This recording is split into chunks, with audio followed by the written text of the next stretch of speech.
ay may magkapatid na naninirahan. Olivia at Daniel ang kanilang pangalan. Ulila ng lubos, wala ng mga magulang. At upang mabuhay, nag-aral nagsanay. Si Olivia natuto, manahinang mahusay. Ate, tinan mo to. Galing. Daniel!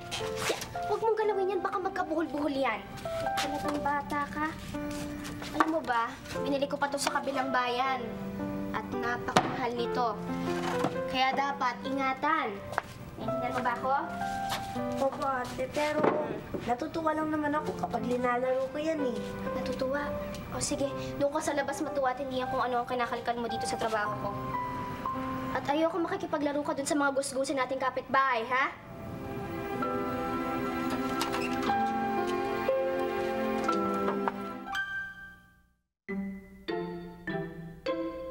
Di niya mawari kung ano ang kay Olivia ang plano. Pero sumagi sa kanyang isip, may pakinabang din ito.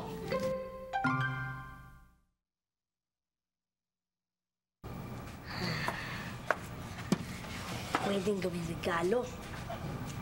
Makulay at pambago. Matutuwa sina Luisa at Carlos sa regalo na gagawin ko.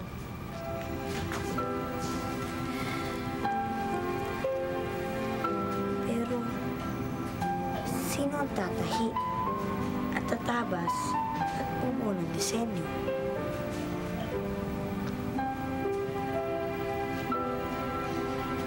Paano yun? Alam ko na! Yan.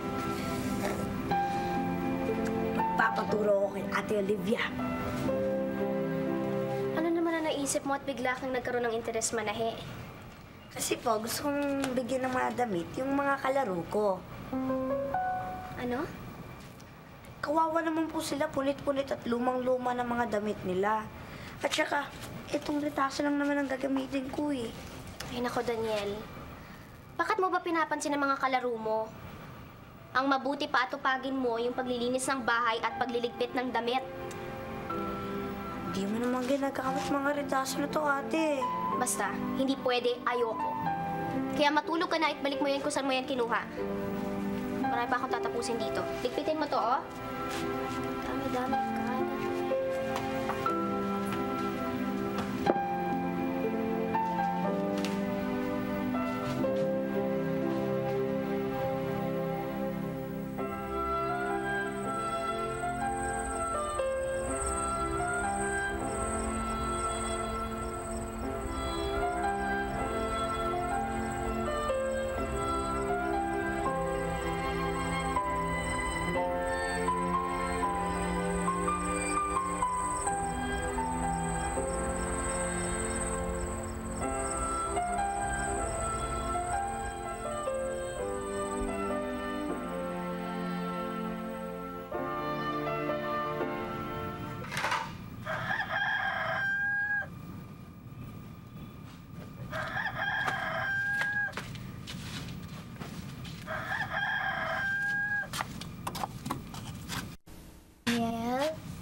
Daniel, maghahatid lang ako ng mga tahiin sa kabilang bayan, ha? Pagising mo may mga pagkain na nakahain sa mesa. Ikaw nang bahala sa bahay, ha? Sige.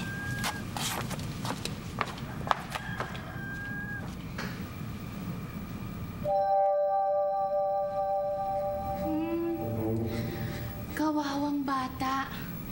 Nagpuyat buong gabi. Pero, may prinsipyo. Nasa puso ang magsilbi.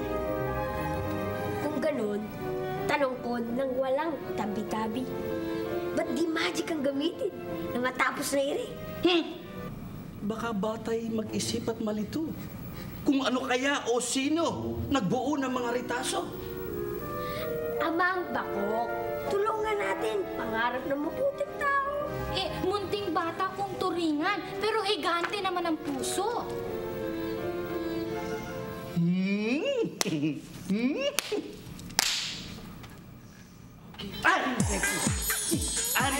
Mahulog ka, mahulog ka!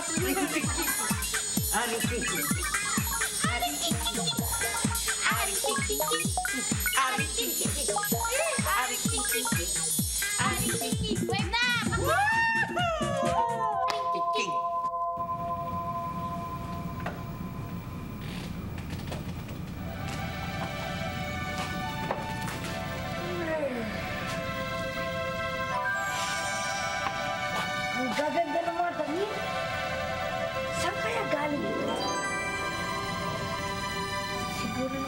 nagbago isip ni ate? Hindi. Gabi na meron pa siyang tinatapos na tinatahi.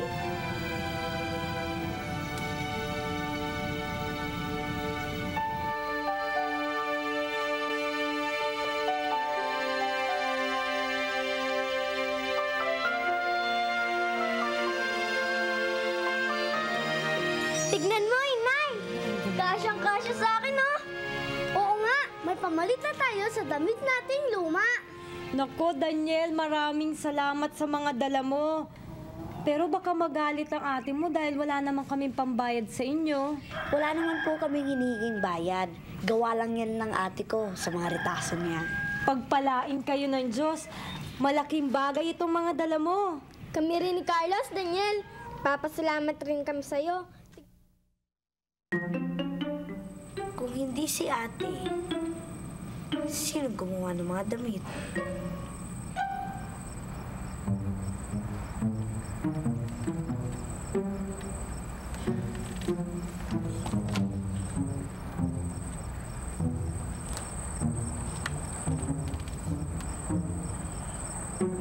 Makatulog na nga! Napagod ako sa kalalaro kanina.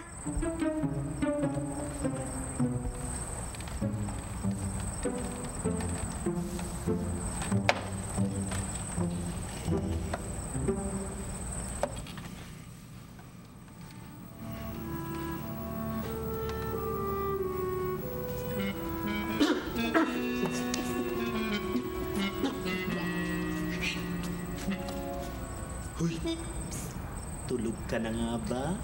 Batang suspetyoso. Tulog man magigising kung maingay ang usyoso.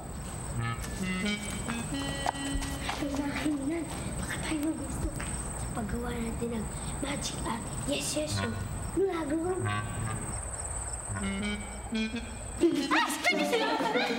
Ay naku, tabi-tabi po mga duwende.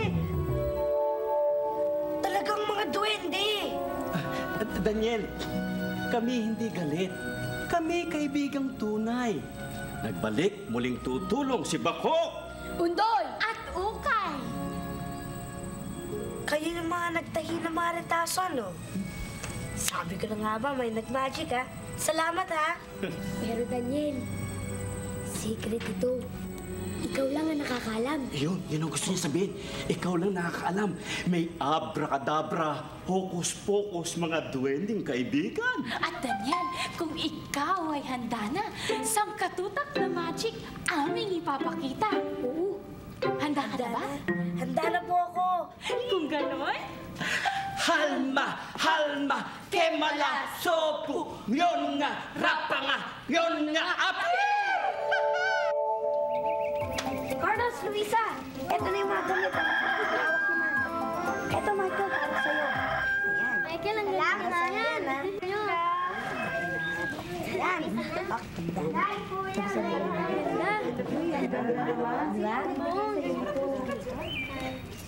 Sana galing yung mga damit na pinamimigay mo. Kilala ko yung mga retasong yan, ha? Galing yan sa pinagtabasan ko, ano? Ate, hindi mo naman ginagamit eh. Kaya ginawa ko na lang mga damit para sa kaibigan ko. Kunin mo yung mga yan. Kunin mo. Ano? Umuwi ka ngayon din. Saan ka naman natutong manahe? Sinong nagturo sa'yo?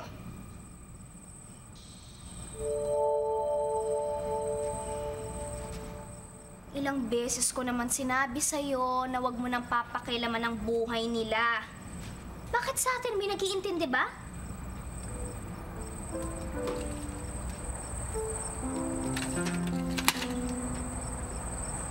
Ayan, naputol tuloy. Nananahi-nahi kasi hindi naman marunong.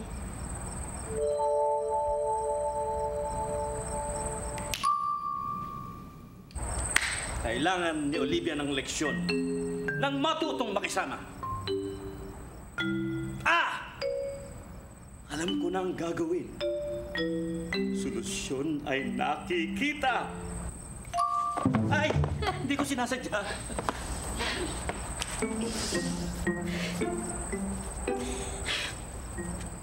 mahal kong Bakok, hindi kaya mas gumulo ang eksena? Abay, kung wala nang pantahe, Mas mahirap, mas may problema. Alam ko na. Ikaw, inang, ay magpapanggap. Kay Olivia patatay. At upang paniwalaan, magpalaki ng konti. Ano ka ba, Daniel? Kinakausap ko kita. Ba't mo ko tinulugan? Good morning, Iha. Good morning ho. Nabalitaan ko na magaling ka daw na mananahi. Ako kasi may pupuntahang malaking party bukas. At gusto ko magpatahi ng 3 damit na pangpormal. Elegante ang disenyo, maganda at pulido ang tahi. Ito nga palang mga disenyo at ang tela. Ang gaganda ho ng mga disenyo. Pero mukhang mahirap po itong gawin. Kaya mo? Kaya po, O pero... pues, eto na ang pera, paunang bayad. At huwag mo na nga pala akong sukatan dahil nandyan na ang eksaktong sukat ko. Eksaktong-eksakto, ha? Dadaanan ko na lamang ang mga damit bukas, alas 9 ng umaga, impunto. Hindi ko matatanggap ito kasi marami pa ho akong tatapusin eh. Rush din po. Sabi mo sa akin, kaya mo! Kaya mo! Pagkatapos ngayon, mapapahiya ko sa'yo! Naku! Masama ako magalit. O sige, hanggang bukas ng umaga. Aling ano? Saan punta yun? Naku, kailangan ko ito matapos bukas.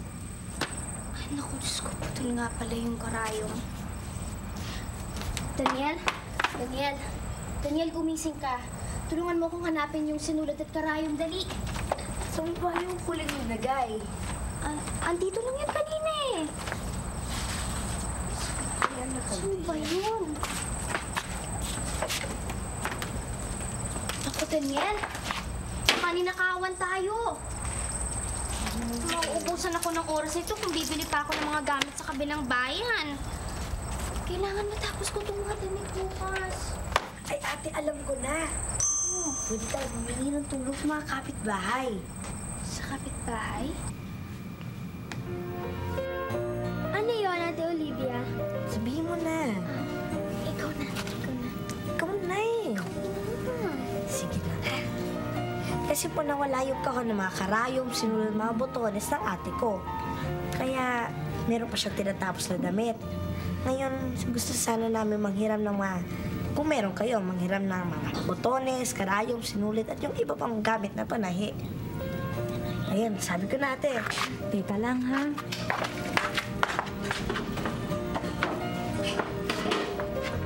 Pasensya ka na. Isa lang ang karayom at sinulid na pansulsi ko sa damit ng mga bata. Sige, hiramin mo muna. Ito. Salamat po. Salamat. Ano man. Ate Olivia, halika kayo, sasamahan ko kayo manghiram na iba pang gamit.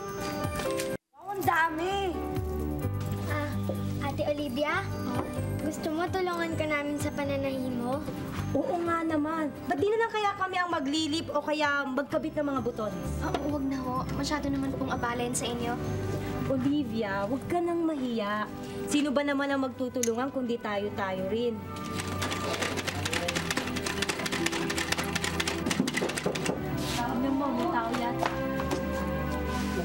Magandang hapon ho. Naku, mukhang nakaabala kami sa inyo. Magandang hapon sa inyo. Ito nga palang pagkain, baka sakaling nagugutom na kayo. Ito naman po, may dala akong tela para sa makatulong sa inyo. Nagdala pa ako ng mga sinulit, baka may paggamitan ka. Ayun, salamat. Uupo muna kayo. Sige.